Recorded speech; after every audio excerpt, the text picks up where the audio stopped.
Car number 11, the FedEx Toyota from Joe Gibbs Racing, will restart without Denny Hamlin aboard.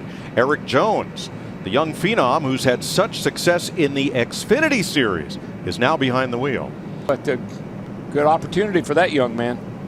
We had a neck spasm for Denny Hamlin, causing him to get out of the car, and as you guys noted, Eric Jones substituting. I just pulled something in my neck to upper back about lap 12, and you know, I kind of started going backwards at that point because the pain was bothering me quite a bit. We've been working on the last few hours, but I'm not 100%.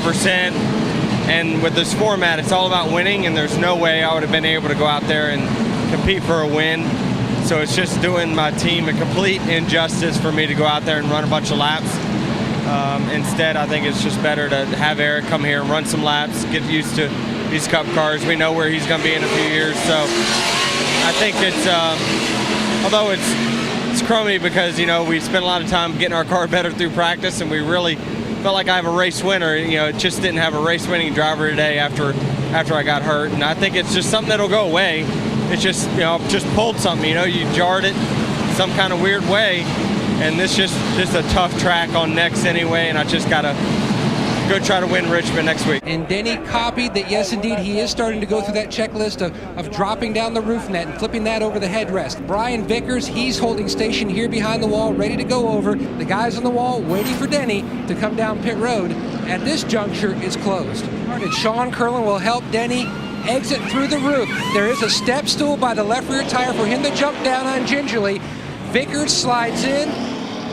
Spider Gillen, the car chief, he's also out there helping through the side of the window. They've got the side window out. Remember, during practice, it was just over 60 seconds, both stops when they practiced this in the garage. Impressive driver exchange going on here in the 11 pick. Boy, I tell you what, this is a big break for Kyle Busch. Denny Hamlin is ready, and they will get to do this under yellow. There's Kevin Harvick, Clint Boyer, Biffle peels off Edwards, but we're going to stay right here because this obviously very important. Make sure it's shut off. Make sure it's shut off, okay? Vince?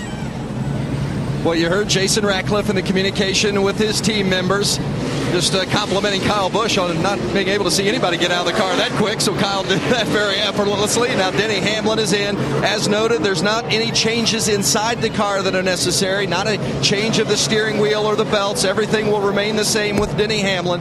Kyle Busch has got the helmet off, and they have made the decision that they will change the tires on the second stop. Now they're going to go around. Initially, they had decided they were going to change the tires on a second stop, but Jason Ratcliffe, the crew chief, said if everything works smoothly with getting Denny in the car, we'd go ahead and change the tires on this initial stop. So that's an indication that things have gone fairly smoothly in the transition between the two drivers, and the 4-tire change is now being made.